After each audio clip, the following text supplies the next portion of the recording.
पुण्याच्या राष्ट्रवादी अजित पवार गटाच्या प्रवक्त्या रुपाली ठोंबरे पाटील या जम्मू काश्मीरला गेल्या होत्या। आम्ही सर्व सुरक्षित आहोत, अडकलेल्या पर्यटकांना महाराष्ट्रात येण्याची तात्काळ सोय करावी अशी विनंती त्यांनी केलेली आहे। त्या स्वतः आता पहलगाममध्ये आहेत आणि ते आपल्या सोबत आहेत। आपण त्यांच्याशी संवाद साधूया। ताई, आम्हाला एक सांगा की रुपाली ताई, आपण सुखरूप आहात का सर्वप्रथम, आणि त्याचबरोबर कशा पद्धतीने या सगळ्या घटनेचा परिणाम आपल्यावरती झाला, या घटनेबद्दल आपण काय सांगू शकाल?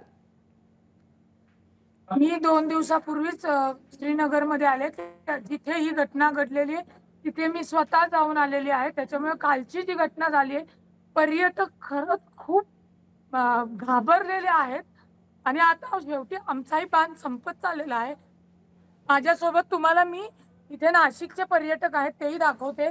हे इथेही अडकलेले आहेत हे सगळे, आणि सगळी ही लोक लेकरा बाळांसोबत इथं अडकलेली आहे। आम्ही एका ठिकाणी सुरक्षित आहोत आणि ही सगळी मिलिटरीची लोक बाहेर आम्हाला पूर्ण बंदोबस्तात आहेत, परंतु इथून आम्हाला निघण्यासाठी विमानतळावर विमान असणं गरजेचं आहे, कारण का सगळी लहान लहान मुले इथे आहेत। आणि कालचा जो प्रकार घडला त्या ठिकाणी आम्ही जाऊन आलेलो आहोत। तिथं काय परिस्थिती, त्या ज्यांच्यावर हल्ला झालेला, जे पावले, ही आम्ही विचारही करू शकत नाही।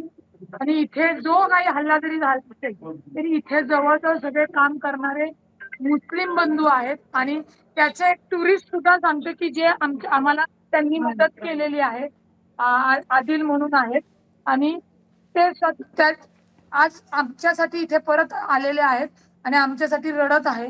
माझी सरकारला एकच विनंती आहे की घडलेला प्रकार तुम्हाला जी कारवाई करायची आहे ती तुम्ही नंतर करा, परंतु इथले पर्यटक तातडीने आपल्या आपल्या घरी पोहोचवा, कारण का इथे सेफ नाहीये। सगळी लहान मुलं बाळ इथे अडकलेली आहेत। मला जेवढं शक्य आहे तेवढ्या लोकांचे तिकीट्स मी माननीय अजितदादांच्या माध्यमातून केंद्रीय मंत्री मुरली अण्णांशी बोलून विमानांची सोय करावी म्हणून विनंती केली, आणि ती चालू पण आहे। पण तातडीने ही सोय करा। फ्लाईट फुल आहे, शक्य नाहीये असं काही न करता एक्स्ट्राची विमानं अवेलेबल करून पर्यटक पहिले या श्रीनगरमधनं बाहेर काढणं गरजेचं आहे।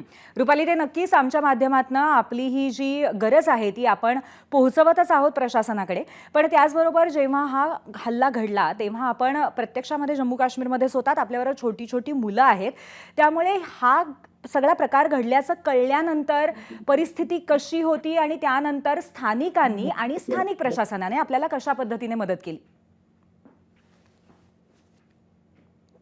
ज्यावेळी हा प्रकार घडला त्यावेळी मी गोंधळाला होते। तातडीने मिलिटरीने सगळे पर्यटक खाली केले, ती जागा रिकामी केली आणि श्रीनगरमध्ये सुरक्षित ठिकाणी सगळ्यांना आणलं, परंतु तोपर्यंत आम्हाला घटना एवढी मोठी झाली माहित नव्हतं।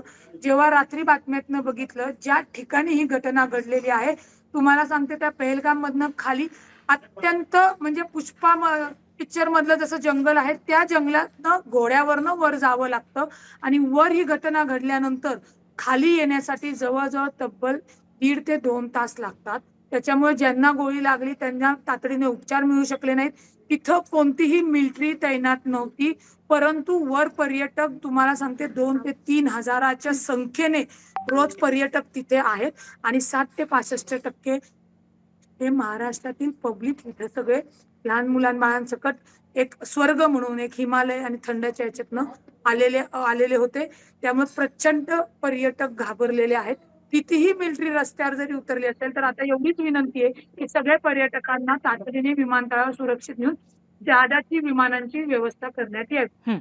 नक्कीच रुपालीताई, आमच्या माध्यमातून आपली ही जी मागणी आहे ती आम्ही पोहोचवतो आहेत प्रशासनापर्यंत। धन्यवाद आमच्याशी संवाद साधला त्याबद्दल, आणि आशा करूया की स्थानिकांकडून पण आपल्याला सातत्याने मदत मिळत राहील। धन्यवाद। एबीपी माझा, उघडा डोळे बघा नीट।